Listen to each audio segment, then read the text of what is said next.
Hello, आज हम लोग पढ़ने वाले हैं चैप्टर 1 सिविक्स का दी इंडियन कॉन्स्टिट्यूशन।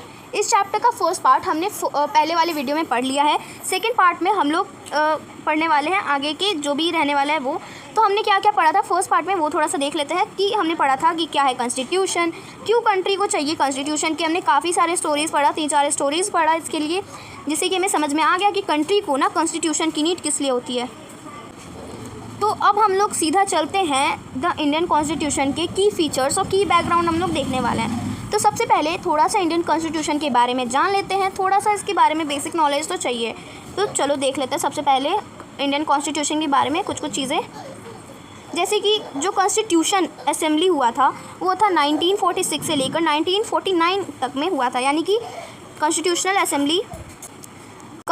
असेंबली में हुआ क्या होगा, तो जो कॉन्स्टिट्यूशन में लिखा गया है लॉज रूल्स की कैसे गवर्न करना है कंट्री को, वो सभी चीज़ें 3 साल में हो चुका था। ठीक है, और ये इफेक्ट में कब आया, मतलब कब से फॉलो होना स्टार्ट किया इंडियन कॉन्स्टिट्यूशन, तो 26 जनवरी 1950 से। ठीक है, तो ये वाला डेट याद रखना इंपॉर्टेंट है कि वो कब इफेक्ट में आया। यहाँ पे मैं इसको हाईलाइट भी कर देती हूँ। और drafting community was headed by doctor B R Ambedkar. ठीक है, तो जो ड्राफ्टिंग कम्युनिटी के हेड कौन थे, डॉक्टर बी आर अम्बेडकर। ये भी क्वेश्चन इंपॉर्टेंट है, 1 मार्क में आ सकता है ज़्यादा से ज़्यादा। ठीक है, तो ये सब चीज़ों को बहुत ही अच्छे से देखते रहना। Reflect the inspiration of peoples post independence. जो इंडिपेंडेंस था ना उसके लिए क्या क्या पीपल की इंस्पिरेशंस थी, क्या क्या सोचना था, थॉट थी ना, वो सब चीज़ें कॉन्स्टिट्यूशन के अंदर है कि कैसा उनको अपना कंट्री चाहिए। ठीक है, इसमें इंपॉर्टेंट पॉइंट क्या है, ये काफ़ी इंपॉर्टेंट है, ये बुक में नहीं लिखा है बट मैंने इंपॉर्टेंट जस्ट लिख लिया है। तो यहाँ पे देखो इंपॉर्टेंट पॉइंट को देख लेते हैं, थोड़ा सा समझने में और ज़्यादा हेल्प तुम्हें कर लेगा ये। तो जो इंडियन कॉन्स्टिट्यूशन है ना वो एक ऐसा कॉन्स्टिट्यूशन है पूरे वर्ल्ड में जो सबसे ज़्यादा लॉन्गेस्ट है। ठीक है, और बहुत ज़्यादा डिटेल्ड कॉन्स्टिट्यूशन है। ठीक है, और ये कॉन्स्टिट्यूशन लिखा गया है 300 peoples members of constitution assembly. तो 3 ईयर्स लगे हैं कॉन्स्टिट्यूशन ऑफ इंडिया को लिखने में। और जो कॉन्स्टिट्यूशनल मेंबर्स कितने थे, 300 मेंबर्स ने मिलकर बनाया कॉन्स्टिट्यूशन। ठीक है, और इसके हेड कौन थे, ड्राफ्टिंग कम्युनिटी के, तो बी आर अम्बेडकर। ठीक है, डॉक्टर बी आर अम्बेडकर इनके हेड थे। और ये इफेक्ट में कब आया था, 26 जनवरी 1950 में। ठीक है, 3 साल लगा था कॉन्स्टिट्यूशन को लिखने में। तो ये सभी चीज़ें ना काफ़ी इंपॉर्टेंट चीज़ें हैं। और एक और इम्पॉर्टेंट चीज़ है जो डॉक्टर बी आर अम्बेडकर हैं, जो कि हेड थे ड्राफ्टिंग कम्युनिटी के, उनको हम लोग बोलते हैं फादर ऑफ द कॉन्स्टिट्यूशन। क्या बोलते हैं, फादर ऑफ द कॉन्स्टिट्यूशन। तो ये वाला जो पॉइंट है वो काफ़ी इंपॉर्टेंट सारे पॉइंट्स है। इसमें से जो था मैंने हाईलाइट कर दिया है और बॉक्स भी बना दिया है, इंपॉर्टेंट पॉइंट को भी लिख दिया है। ठीक है, तो इसको तुम लोग नोट कर लो।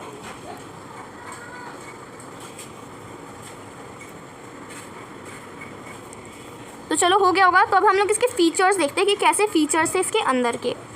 ठीक है, तो इसमें एक था फेडरलिज्म क्या होता है, तो कॉन्स्टिट्यूशन ने क्या किया था, पावर को, जो जितना भी पावर था ना उसको डिवाइड कर दिया था बिटवीन सेंट्रल गवर्नमेंट में, स्टेट एंड लोकल गवर्नमेंट। इन तीनों चीज़ में ना पावर को डिवाइड कर दिया।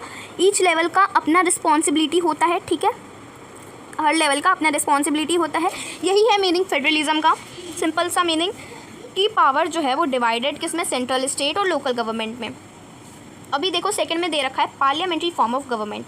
पार्लियामेंट्री फॉर्म ऑफ गवर्नमेंट में क्या है कि पीपल्स जो है ना वो अपने रिप्रेजेंटेटिव्स जिसको वो इलेक्ट कर रहे हैं, चाहते हैं कि ये रन करे गवर्नमेंट को, उसको क्या करते थे, पीपल इलेक्ट करते थे। इसी को पार्लियामेंट्री फॉर्म ऑफ गवर्नमेंट बोलते हैं। तो इसमें एक और आपका पॉइंट था बुक में, यूनिवर्सल एडल्ट सफरेज। तुमने इसको क्लास 7 में पढ़ा होगा, यूनिवर्सल अडल्ट फ्रेंचाइज से। इसमें सफरेज है इस वाले, मतलब 8 क्लास के एनसीईआरटी में, तो तुम्हें अब सफरेज से इसको याद रखना है। तो 18 और 18+ के लोग जो थे वो वोट देते थे। ठीक है, तो ऐसे ही पार्लियामेंट्री फॉर्म ऑफ गवर्नमेंट बनती थी। जो प्राइम मिनिस्टर है ना गवर्नमेंट के हेड है, is the head of the government. तो prime minister is the head of the government, ये आ सकता है dash is the head of the government, तो यहाँ पे प्राइम मिनिस्टर है। ठीक है, ओके, ये था पार्लियामेंट्री फॉर्म ऑफ गवर्नमेंट क्या होता है उसके बारे में बेसिक सा नॉलेज। तो अब हम लोग देखेंगे ना सेपरेशन ऑफ पावर, ये काफ़ी इंपॉर्टेंट है। इसमें हमने 3 पार्ट्स पढ़ना है। तीनों पार्ट्स में हम लोग जानेंगे कि कैसे जो पावर्स है ना वो डिवाइडेड है सब में। ठीक है, जैसे कि फर्स्ट जो है वो है लेजिस्लेचर। ये आगे में काफ़ी वर्ड आएगा लेजिस्लेचर, तो अच्छे से ध्यान से समझ लेना लेजिस्लेचर वगैरह, कि क्या नहीं तो सोचो कि इतना हार्ड वर्ड है, पता नहीं इसका मीनिंग क्या है। तो अभी ये वाला वीडियो देख लो, काफ़ी अच्छे से आगे के चैप्टर्स के ये सारे मीनिंग्स क्लियर रहेंगे, ठीक है। लेजिस्लेचर क्या होता है, जिनको हमने इलेक्ट किया होता है वो रिप्रेजेंटेटिव्स रहते हैं, ठीक है। क्या क्या रहता है, इलेक्ट किया रहता है, वोट हम लोग नहीं देते हैं, मतलब 18 और 18+ के लोग देते हैं, ठीक है। आपके जो पेरेंट्स हैं, फैमिली मेम्बर्स, वो सब देते हैं। तो आप लोग भी जब 18+ या 18 और 18+ के होगे तो आप लोग भी दोगे। तो इसका एग्जांपल है MP MLA, जो आपके देखना आपके डिस्ट्रिक्ट वगैरह में रहते हैं, ठीक है। हर एक पार्ट में जो रहता है, वार्ड काउंसलर वगैरह, ये सब क्या लेजिस्लेचर का पार्ट है। इनको हमने क्या किया, इलेक्ट किया है रिप्रेजेंटेटिव को, उसको ही बोलते हैं लेजिस्लेचर। समझ गए, लेजिस्लेचर क्या होता है, हमारे इलेक्टेड रिप्रेजेंटेटिव जिनको हमने चूज़ किया रहता है। फिर सेकंड पे आता है एग्जीक्यूटिव। एग्जीक्यूटिव क्या होता है, लॉ तो भाई बना दिए कॉन्स्टिट्यूशन ने, लेकिन फॉलो कौन करवाएगा, ठीक है, फॉलो कौन करवाएगा। तो ऐसा एक ग्रुप होता है पीपल का जो रिस्पॉन्सिबल होता है फॉर इम्प्लीमेंटिंग लॉ। तो लॉ को करवाने के लिए ना a group of people responsible होता है कि ये इम्प्लीमेंट होगा, ठीक है। लॉ बनाने से कुछ नहीं होता है, उसको चलाना भी होता है, ठीक है। तो उसके लिए कौन हेल्प करता है, पुलिस, PM एक्सेट्रा, ये सब चीज़ जो है ना हेल्प करती है। यही होता है एग्जीक्यूटिव का मीनिंग। एग्जीक्यूटिव का मीनिंग समझ गए होगे, ग्रुप ऑफ पीपल जो कि रिस्पॉन्सिबल है फॉर इम्प्लीमेंटिंग लॉज। लॉज बना देने से कुछ नहीं होता, लॉज को इम्प्लीमेंट करना भी ज़रूरी है। बस लॉज हैं आपकी कंट्री में एंड वो फॉलो ही नहीं हो रहे, तो किस काम के लॉ है, कोई काम की है नहीं है, ठीक है। फिर हमारा यहाँ पे C में देखो क्या दे रखा है, जुडिशरी। जुडिशरी क्या है, system of court in the country. जो कोर्ट का सिस्टम होता है ना उसको बोलते हैं जुडिशरी। एग्जाम्पल में सुप्रीम कोर्ट, हाई कोर्ट, ये सब तुमने पढ़ा है। मतलब आगे के चैप्टर्स में जुडिशरी एक अलग सा चैप्टर है, तुम लोग शायद 3rd या 4th चैप्टर है जुडिशरी, जिसमें कि तुम लोग डिटेल्ड स्टडी करने वाले जुडिशरी के बारे में, और भी बहुत कुछ है, ठीक है। तो समझ गए कैसे सेपरेशन ऑफ पावर है। सबसे पहला लेजिस्लेचर है, यानी कि हमने जिन रिप्रेजेंटेटिव्स को इलेक्ट किया होता है। फिर एग्जीक्यूटिव है, एक ऐसा ग्रुप ऑफ पीपल जो इम्प्लीमेंट करवाता है लॉज को। और judiciary, system of court in India, ये सभी क्या हो गए, पावर का सेपरेशन, ठीक है। फिर हमारा 4th क्या दे रखा है, जो 4th है यहाँ पे हम क्या पढ़ रहे थे, की फीचर्स पढ़ रहे थे, ठीक है। की फीचर्स क्या क्या थे, हमने फेडरलिज्म पढ़ा, पार्लियामेंट्री फॉर्म ऑफ गवर्नमेंट पढ़ा, सेपरेशन ऑफ पावर पढ़ा। फिर अब क्या पढ़ने वाले 4th में, फंडामेंटल राइट्स। एवरी सिटीज़न को क्या मिला हुआ है, फंडामेंटल राइट्स मिले हुए। अब ये फंडामेंटल राइट कितने होते हैं, 6 फंडामेंटल राइट मिले हुए, ठीक है। तो वो कौन कौन से राइट हैं उनको पढ़ लेते हैं, काफ़ी इंपॉर्टेंट हो जाएगा, आ भी सकता है। Define the fundamental right, right to equality, right to freedom, right against exploitation, ये सब चीज़ें आ सकती है, ठीक है। तो इसके बारे में अच्छे से समझ लेते हैं। तो सबसे पहले हमें दे रखा है राइट टू इक्वालिटी, ठीक है। इसका मतलब है all person are equal before law. This means that all persons shall be equally protected by the law of the country. तो जो भी कंट्री में लॉ है ना, तो वो सब पे लागू है, ठीक है। तो राइट टू इक्वालिटी का मतलब क्या है कि जितने भी पर्सन्स हैं, all persons are equal before law. Law से ना सभी पीपल इक्वली ट्रीटेड है। अगर आपने हेलमेट नहीं पहना और एक और आदमी ने नहीं पहना, तो दोनों को इक्वली ट्रीट किया जाएगा। कि ये रहे कि आपको पकड़ लेगा पुलिस, बोलेगा कि तुम्हारा तो भाई चालान कटेगा, और वो अरे उसको जाने दो, लाइक ऐसा नहीं होता है, ठीक है। तो यही है राइट टू इक्वालिटी, ठीक है। फिर हमारा सेकंड है राइट टू फ्रीडम। फ्रीडम का right, this includes the right to freedom of speech and expression. तो राइट टू फ्रीडम में ना इंक्लूड होता है राइट टू फ्रीडम और स्पीच का। तुम लोग कुछ भी बोल सकते हो, फ्रीडम है तुम्हें बोलने का अधिकार है, बोलने का, एक्सप्रेशन करने का, ठीक है। तो ये है फ्रीडम। अब ऐसे भी तुम्हें नहीं बोलना है कि दूसरे को हर्ट हो जाए, ठीक है। फिर देखो 3rd में दे रखा है राइट अगेंस्ट एक्सप्लॉयटेशन। एक्सप्लॉयटेशन का मतलब क्या होता है, जो कॉन्स्टिट्यूशन है ना वो मतलब वो मना करती है ह्यूमन ट्रांसफिकेशन के लिए, फोर्स लेबर के लिए और employment of children under 14 years of as.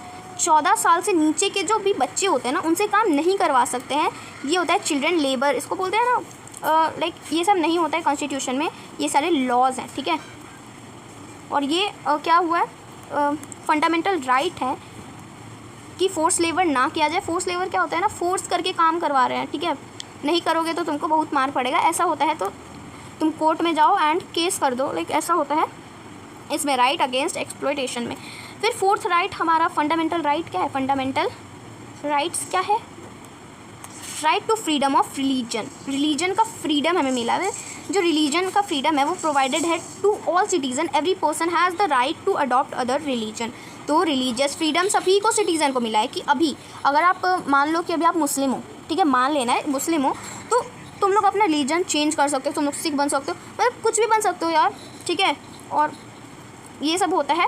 तो यही है right to freedom of religion की। ऐसा नहीं है कि जिस रिलीजन में हुए हो तो उसी रिलीजन के हमेशा रहोगे, अपने तुम्हारे डिसीजन पे, अगर तुम उसको बदलना चाहते हो तो बदल सकते हो, ठीक है। ये क्या था, ये है right to freedom of religion. फिर हमारा फिफ्थ है जो कि है कल्चरल एंड एजुकेशनल राइट्स। तो कॉन्स्टिट्यूशन जो है ना वो सेटअप करता है, अपना एजुकेशनल इंस्टीट्यूट बनाता है जिससे कि कल्चर जो है वो प्रिजर्व हो सके, ठीक है, और बच्चों को पढ़ाई वगैरह मिल सके। कल्चर एंड एजुकेशनल राइट जैसा कि हम लोग पढ़ रहे हैं, तो एजुकेशनल राइट हर बच्चों को मिल सके। दैट्स वाई गवर्नमेंट स्कूल्स वगैरह होती है, तुमने सुना भी होगा गवर्नमेंट स्कूल वगैरह के बारे में। तो यहाँ पे कौन सेटअप करता है, कॉन्स्टिट्यूशन जो है ना उसमें लिखा हुआ है ये सब कि अपना setup institute to in order to preserve culture, ठीक है। ये था कि कल्चरल एंड एजुकेशनल राइट की एवरी पर्सन को ना एजुकेशनल राइट्स और कल्चरल राइट्स मिलने चाहिए। अब सिक्स्थ है, ठीक है, ये सबसे इंपॉर्टेंट बोल सकते हो, ठीक है, राइट टू कॉन्स्टिट्यूशनल रेमेडीज़। ये ना सिटीजन्स को अलाउ करती है to move the courts if violate the fundamental right. अगर तुम देख रहे हो कि ये जो इंसान है ना वो क्या कर रहा है, वायलेट कर रहा है फंडामेंटल राइट को, नहीं उसको फॉलो कर रहा है, तो क्या करोगे, कोर्ट में जाओगे और क्या करोगे, उसको जेल में पहुंचवा दोगे, ठीक है। जैसे कि मान लो कि तुम्हें राइट टू फ्रीडम चाहिए लेकिन कोई नहीं करने दे रहा है, तुमको राइट टू फ्रीडम नहीं दे रहा है, तो तुम लोग राइट टू कॉन्स्टिट्यूशनल रेमेडीज से, क्योंकि इसमें मिला हुआ है कि जो सिटीज़न है वो जा सकता है कोर्ट में अगर फंडामेंटल राइट वायलेट कोई कर रहा है, कोई फॉलो नहीं कर रहा है तो। अभी फिफ्थ है जो कि लास्ट है, ठीक है, फिफ्थ पॉइंट लास्ट पॉइंट है की फीचर्स में, जो की फीचर्स हैं इंडियन कॉन्स्टिट्यूशन के उसके। तो फिफ्थ है हमारा सेक्युलरिज्म। सेक्युलरिज्म क्या है, तो सेक्युलरिज्म में क्या होता है ना, तो कोई स्टेट है ना, मतलब स्टेट का मतलब यहाँ पे आपका जो स्टेट है उससे नहीं है, कोई जो कंट्री है उसको हम लोग स्टेट से रेफर कर रहे हैं, ठीक है, जैसे द इंडियन स्टेट। तो कोई भी स्टेट डज नॉट, सेक्युलरिज्म में क्या होता है ना, जो स्टेट है वो प्रोवाइड नहीं करता है प्रमोट एनी रिलीजन, तो कोई रिलीजन को प्रमोट नहीं करता है। जैसे एग्जांपल में इंडिया, उसमें सारे डाइवर्स तरीके के लोग रहते हैं, हर तरीके के रिलीजन्स के लोग हैं, ठीक है। और यहीं पे चले जाओ पाकिस्तान में और दुबई में, फिर और भी जगह चले जाओगे तो वहाँ पे किसका रूल चलता है, सिर्फ मुस्लिम को बोला जाता है वहाँ पे, और उन्हीं को बस प्रमोट होता है कि तुम ही लोग यहाँ पे रह सकते हो और अपना घर वर बना सकते हो, और जो दूसरे रिलीजन्स के हैं ना वो नहीं घर वर बना सकते, मंदिर वगैरह अपना नहीं बना सकते, जो भी उनका होता है वो नहीं कर सकते, ठीक है। बट इंडिया में ऐसा नहीं है, यहाँ पे सेक्युलरिज्म है क्योंकि इंडिया प्रोवाइड नहीं करता है। इंडिया किसी भी, जो इंडिया है ना उसको किसी भी रिलीजन से जोड़ा नहीं जाता है, ठीक है। इसमें हर तरीके के रिलीजन के लोग रहते हैं, जो करना होता है करते हैं, लाइक ऐसा होता है, ठीक है। इंपॉर्टेंट पॉइंट्स हैं, दिस फीचर्स इंडिया को sovereign society secular democratic Republic बनाता है, ठीक है। तो ये जो फीचर्स आपने देखे, 5 फीचर्स हमने इंडिया के देख लिए, ठीक है। तो यही जो फीचर्स है ना इंडिया को क्या बनाता है, सॉवरेन बनाता है, सोसाइटी सेक्युलर और डेमोक्रेटिक रिपब्लिक बनाता है, ठीक है। तो ये सारे तुमने समझ लिए होंगे। मैं एक बारी फिर से रिकैप दे देती हूँ जल्दी से। हमने पढ़ लिया था इसमें की बैकग्राउंड में कि जो कॉन्स्टिट्यूशनल असेंबली है वो 1946 से 1949 के बीच में हुआ। ये इफेक्ट में कब लाया गया, कब लागू हुआ, तो 26 जनवरी 1950 में। इंपॉर्टेंट है, ठीक है। ड्राफ्टिंग कम्युनिटी के हेड कौन थे, डॉक्टर BR अम्बेडकर। इसमें फिर इंपॉर्टेंट पॉइंट है कि जो इंडियन कॉन्स्टिट्यूशन है वो सबसे ज़्यादा लॉन्गेस्ट और डिटेल्ड कॉन्स्टिट्यूशन है पूरे वर्ल्ड के अंदर, ठीक है। और ये 300 लोगों से हुआ है, मतलब 300 लोगों ने मिलकर कॉन्स्टिट्यूशन को बनाया है। कॉन्स्टिट्यूशनल असेंबली में 300 मेंबर्स थे। 3 ईयर्स लगे हैं कॉन्स्टिट्यूशन को लिखने में, टू राइट इंडियन कॉन्स्टिट्यूशन। फिर हमने पढ़ा फीचर्स, ये भी पढ़ा था कि जो डॉक्टर BR अम्बेडकर हैं वो फादर ऑफ कॉन्स्टिट्यूशन हम लोग उनको कहते हैं, ठीक है। फिर हमने यहाँ पे पॉइंटर्स पढ़े कि फेडरलिज्म क्या है। फेडरलिज्म का मतलब कि पावर जो है वो डिवाइडेड है सेंट्रल, स्टेट और लोकल गवर्नमेंट में। हर एक लेवल की अपनी रिस्पॉन्सिबिलिटी होती है। पार्लियामेंट्री फॉर्म में हमने पढ़ा कि पीपल जो हैं वो कैसे रिप्रेजेंट करते हैं अपने जो गवर्नमेंट होता है उसको by adult universal adult suffrage से, ठीक है। इसमें हो जाएगा। फिर सेपरेशन ऑफ पावर में दे रखा था लेजिस्लेचर। लेजिस्लेचर का मतलब क्या होता है, जिनको हमने अपॉइंट किया, जो हमने रिप्रेजेंटेटिव्स को इलेक्ट किया है उसको बोलते हैं लेजिस्लेचर, ठीक है। फिर एग्जीक्यूटिव क्या होता है, पीपल, ऐसे ग्रुप जो इम्प्लीमेंट करवाते हैं लॉ को, जैसे कि पुलिस वगैरह, ठीक है। फिर हमने 6th में पढ़ा था जुडिशरी, कोर्ट सिस्टम जो होता है कंट्री में उसको जुडिशरी बोलते हैं। फिर हमने फंडामेंटल राइट्स देखे कि राइट टू इक्वालिटी क्या है, हर पर्सन इक्वल है बिफोर लॉ के, राइट टू फ्रीडम है, राइट अगेंस्ट एक्सप्लॉयटेशन है, फिर right to freedom, religion, culture and educational rights, right to constitutional remedies, ये सभी चीज़ें। फिर सेक्युलरिज्म, सेक्युलरिज्म क्या है कि जो कोई भी कंट्री है, मतलब अगर सेक्युलरिज्म उस वही कंट्री को कहेंगे जिसमें प्रमोट नहीं किया जाता हो किसी रिलीजन को, उसमें हर तरीके के रिलीजन के लोग रह सकते हैं, ठीक है। तो यही था इसका नोट्स, ठीक है। तो यही था आपका नोट्स, हमने इसको अच्छे से समझ लिया, तो बताना कि कैसा लगा नोट्स, ठीक है। और उससे पहले इसको तुम लोग एक बारी लिख लो, क्योंकि मैंने नहीं लिखने दिया, तुम लोग को टाइम ही नहीं दिया। ओके, यहाँ से तुम लोग पॉज करके नोट करते चलना, ठीक है। मैं आगे बढ़ा रही हूँ।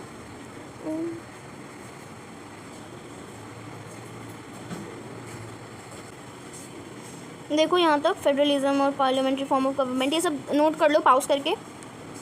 तो ये यहाँ तक हो गया होगा, तो सब सेपरेशन ऑफ पावर नोट कर लो।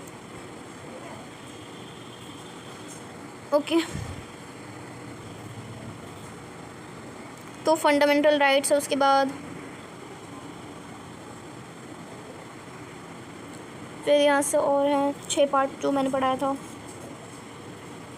फिर जो लास्ट है टॉपिक विच इज़ पार्ट है की फीचर्स का, सेक्युलरिज्म, उसको भी नोट कर लो जल्दी से। और यहीं तक था तुम्हारा नोट्स। कैसा लगा नोट्स बताना, ठीक है। चलो थैंक यू, बाय। और इस चैप्टर को तुम लोग अगर बुक से पढ़ लोगे तो तुम्हें और भी ज़्यादा अच्छे से समझ में आ जाएगा, ठीक है। तो चलो नोट्स कैसा लगा बताना ज़रूर, बाय।